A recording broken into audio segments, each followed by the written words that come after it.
Bom dia a todos e a todas. Hoje, 13 de novembro, nós vamos começar uma nova fase dos nossos áudios, né? Uma fase que vai ser dedicada à Bhagavad Gita, que a gente sabe, além de ser o nosso principal livro, né? Que é o livro que Srila Prabhupada, que é o fundador e mestre do movimento Hare Krishna, pediu que lêssemos diariamente. Bhagavad Gita é um livro que todas as escolas hinduístas concordam e consideram que é a explanação mais perfeita da essência de todo o conhecimento que a gente pode encontrar na literatura védica, né? E os Vedas, como nós sabemos, né, são os textos sagrados que são tidos como a fonte original de toda a gama de conhecimento, não apenas o conhecimento, diríamos assim, transcendental, que direciona uma pessoa à autorrealização espiritual, mas todo tipo de conhecimento, sociologia, política, cosmologia, medicina, astrologia, enfim, tudo o que os seres humanos precisam para viver nesse mundo de modo progressivo, né? E a gente não pode nem imaginar qualquer ramo de conhecimento, ou material ou espiritual, que não esteja nos Vedas, que não seja apresentado nos Vedas de forma primorosa, né? Porque os Vedas são muito vastos e tudo está lá dentro. E o ponto importante que a gente deve ressaltar, que precisa ficar muito claro, é que a origem do conhecimento védico não é uma origem duvidosa, ou não é um conhecimento que está sujeito às falhas humanas, né? Ou seja, a origem dos Vedas é considerada divina. O termo técnico é apaurushaya, que é um conhecimento que transcende o limite do alcance dos nossos sentidos materiais, da nossa mente, do nosso intelecto. Inclusive, quanto a esse ponto, no ano de 69, em Londres, uma vez Srila Prabhupada deu uma palestra muito elucidativa e ele explicou que todo ser corporificado, ele necessariamente é incapaz de obter um conhecimento perfeito, até um conhecimento material perfeito, quer dizer, conhecimento espiritual. E por que isso? Porque toda alma corporificada está sujeita à influência de Maya, que é a energia material, né? E sob a influência de Maya, o ser corporificado necessariamente está sujeito a 4 tipos de defeitos. A sua mente e mesmo o seu intelecto, por exemplo, esse é o primeiro defeito que Prabhupada explica, se ilude com muita facilidade. Nós sabemos disso. A ilusão número 1 é a ilusão da gente pensar que nós somos essa máquina biológica, né, o corpo material, que na verdade não passa de um revestimento do eu verdadeiro, mas por ilusão a gente acredita que é o corpo e esquece que somos almas espirituais, né? Então, repetindo, nosso primeiro defeito é a propensão de nos iludir, por isso nós somos contraditórios por natureza, por isso nós sabotamos a nós mesmos, a gente faz coisa que não queria fazer, fala coisas indevidas, então a gente é incoerente mesmo, e possivelmente devido a essa ilusão, né? A gente tem vários conflitos internos, então somos, como eu disse, contraditórios. E o segundo defeito nosso, que está interligado ao primeiro, aliás, os 4 defeitos estão interligados, é que a gente não sabe se comportar devidamente, ou seja, a gente tem uma tendência muito forte de errar, de cometer erros. E nessa palestra de Prabhupada que eu mencionei em Londres, ele mesmo dá um exemplo de um erro fatal de Mahatma Gandhi, que ele tinha sido avisado por um amigo que ele não deveria comparecer a tal lugar, a tal encontro, porque esse amigo havia ouvido rumores, né, que queriam matá-lo, mas ainda assim Mahatma Gandhi foi assassinado. Então, errar é um dos nossos grandes defeitos. Acho que ninguém tem dúvida disso, por isso tem o dito popular, errar é humano, né? Então, além da ilusão e do erro, nosso terceiro defeito, também ligado a tudo que a gente falou, e talvez a origem deles, é o fato de que nossos sentidos de percepção são materiais e por isso são defeituosos, são limitados. E um bom exemplo disso é que Deus, Ele é Vasudeva, Ele é onipenetrante, Ele está em tudo, mas a gente não consegue vê-lo. ouvi-lo, não consegue percebê-lo com nossos olhos materiais. Ele também está em nossos corações como a super-alma, e certamente Ele está sempre tentando nos orientar internamente, mas nós não conseguimos ouvi-lo com nossos ouvidos mundanos. Então nossos sentidos são limitados dentro, corporificados. Nós estamos nesse condicionamento. E aí, concluindo esse tema dos 4 defeitos, já falamos de 3, a propensão à ilusão, ao erro e a natureza limitada e defeituosa dos sentidos. Então, finalmente, o 4º defeito é que, devido a assim, nós temos uma tendência forte de satisfazer nossos interesses pessoais, e por isso somos propensos a enganar os outros, enganar as outras pessoas. Não estou dizendo que a gente faz isso o tempo todo, mas é uma propensão,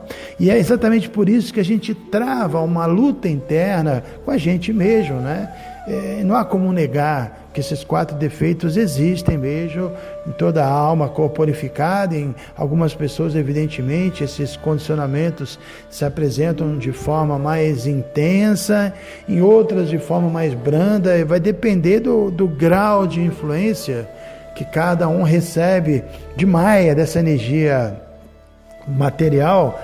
Isso é explicado no Bhagavad Gita, é um tema muito recorrente na Gita, que existem 3 influências, diríamos assim, primárias, que é a ignorância, tamas, a paixão, rajas, e a bondade, sattva. E a ignorância, o tamas, é a influência mais densa, é a influência mais grosseira, e quanto mais uma pessoa fica sob o controle do modo da ignorância, mais ela apresenta esses defeitos, que nós mencionamos, mais ela se torna obscurecida, perdida, iludida, e apresenta uma tendência de executar atividades insensatas e prejudiciais, não só para os outros, mas para ela mesma, Na verdade, uma pessoa no modo da ignorância tem uma tendência muito forte a uma vida pecaminosa, e isso significa dizer que essa pessoa está sempre presa às reações kármicas, e por isso ela sofre muito, Aí depois tem a outra influência, rajas, a paixão, que também é perigosa, porque a paixão faz com que uma pessoa tenha muitos desejos, muitas expectativas, e por isso ela vive assim numa ansiedade muito grande. Ora ela está feliz, ora ela está triste, ora ela está eufórica, ora ela está entusiasmada, depois ela fica deprimida, fica abatida, fica para baixo. Então, na paixão, a pessoa tem alguns bons amigos e alguns grandes inimigos. Aí podemos dizer que a característica da paixão é justamente uma vida de muita dualidade, uma vida de opostos, de altos e baixos, e por isso uma pessoa na paixão também sofre muito, Então, quando uma alma corporificada está sob a influência desses 2 primeiros modos, a ignorância e a paixão, ela vai naturalmente manifestar com mais intensidade 1, 2, 3 ou esses 4 defeitos que mencionamos de uma só vez. Mas o modo da bondade, por sua vez, é a única frequência que é tão refinada que ela realmente nos protege desses defeitos, ou pelo menos ela ameniza esses defeitos, Evidentemente, uma pessoa em bondade pura, ela tá livre completamente desses defeitos. Mas como falávamos, o conhecimento védico, ele não foi apresentado por almas corporificadas, sujeitas a esses efeitos. Não é um conhecimento que foi obtido valendo-se dos sentidos materiais. É um conhecimento transcendental que desceu do mundo espiritual. A fonte é o próprio Senhor Supremo. Essa ideia de uma escritura revelada, Então tem que ficar claro isso, que o conhecimento védico não está sujeito aos 4 defeitos que nós mencionamos. Foi transmitido diretamente pela pessoa suprema, que obviamente é uma fonte transcendental, pura, e é dito que o receptor original desse conhecimento védico foi o primeiro ser vivo.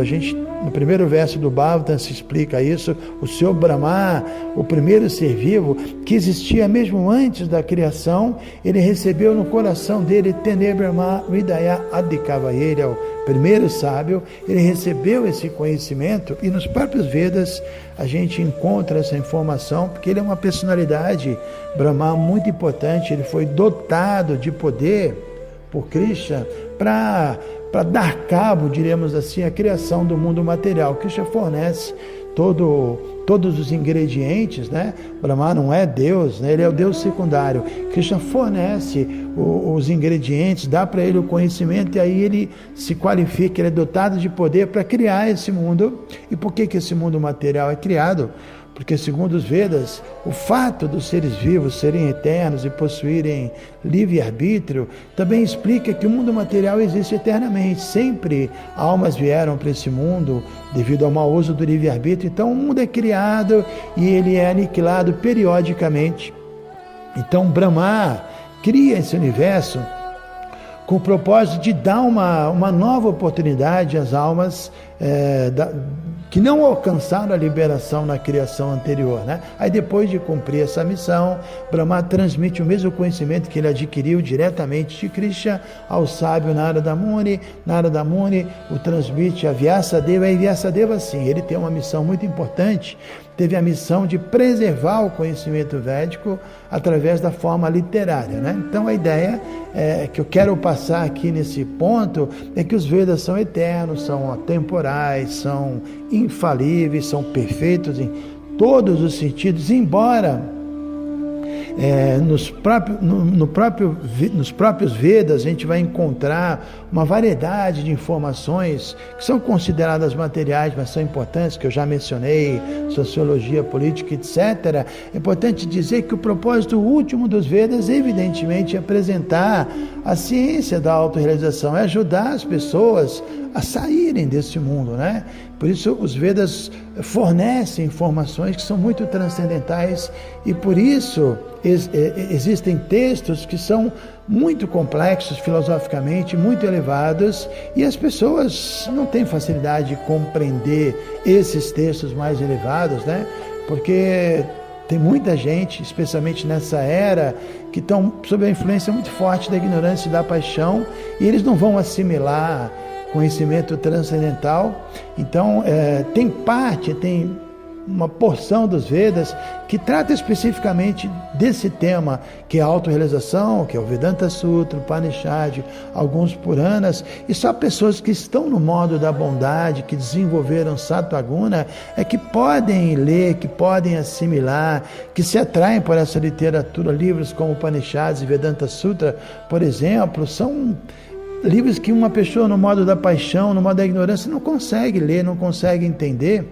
Aí, considerando tudo isso, há 5.000 anos, né, no início dessa era, Vyasadeva compilou o épico, que é muito famoso, conhecido como Mahabharata. E o Mahabharata é uma compilação que é muito impressionante, um texto muito extenso, que é repleto de histórias, e são histórias tão impressionantes que prendem a atenção de qualquer tipo de pessoa, mesmo pessoas na ignorância e na paixão. Então, como estratégia transcendental, ele compilou o Mahabharata, e aí ele incluiu dentro do Mahabharata a essência do conhecimento védico na forma da Bhagavad Gita, porque ele sabia que as pessoas comuns não iriam se interessar por uma filosofia profunda, mas poderiam ser atraídos através das histórias que são muito fascinantes do Mahabharata, a questão da disputa, né, entre as dinastias do Kaurava e Pandava, os Kurus, né? Então, a ideia foi muito inteligente de Vyasadeva, e no momento mais crítico da história ali no Mahabharata, quando a batalha de Kurukshetra vai começar, aí Krishna entra em cena e através de uma conversa maravilhosa com seu discípulo, que é o guerreiro Arjuna, aí Krishna transmite a essência da ciência da autorrealização na forma da Bhagavad Gita, né? Então, toda essa trama política e complexa e envolvente do Mahabharata foi usada como um arranjo para prender a atenção dos leitores, e depois disso aí Krishna entra, como eu disse, e derrama esse oceano infinito de instruções maravilhosas sob a forma da Bhagavad Gita, né? Que também, como a gente falou, todos os filósofos consideram que o Bhagavad Gita é o texto que melhor resume a essência dos Vedas, e óbvio, nós, como devotos de Krishna, entendemos, porque foi Krishna pessoalmente que falou a Bhagavad Gita, ele é a maior autoridade em conhecimento. Então, toda assim, aquela pessoa que está buscando sabedoria, que está buscando iluminação, nessa era sombria, ele deve se valer dessa oportunidade de estudar o Bhagavad Gita. O Bhagavad Gita já está em português, né? E entender que, poxa, o Bhagavad Gita é uma misericórdia de Krishna. Ele revelou tudo que a gente precisa saber nesse único livro, que é yoga, que é meditação, que é sacrifício, como devemos interagir com Maya, essa energia material, como podemos seguir uma disciplina espiritual, purificar e controlar nossos sentidos, o que é um guru verdadeiro, quais são suas características, sintomas, o que é um discípulo, quais são os obstáculos que um discípulo vai ter que enfrentar, como superá-los, enfim, tudo isso é apresentado de uma forma muito clara, muito objetiva na Bhagavad Gita. Então, eu vou, nos próximos dias, falar sobre Bhagavad Gita e depois a gente vai entrar exatamente nos versos. Isso vai fazer com que a gente fique praticamente o ano todo estudando o Bhagavad Gita, né? Então, como a gente não dispõe de muito tempo, e nessa era, Chaitanya deixou claro, para ler a imensidão dos textos védicos, a gente tem que estudar a Bhagavad Gita, e o Bhagavad Gita vai nos qualificar, vai nos credenciar e vai fazer com que a gente se torne, fique pronto para estudar o Srimad Bhagavatam, que é a literatura mais importante no caminho do Bhakti Yoga. Então, nosso tempo acabou. E amanhã conto com a presença de vocês, a gente vai continuar falando da Bhagavad Gita. Hare Krishna.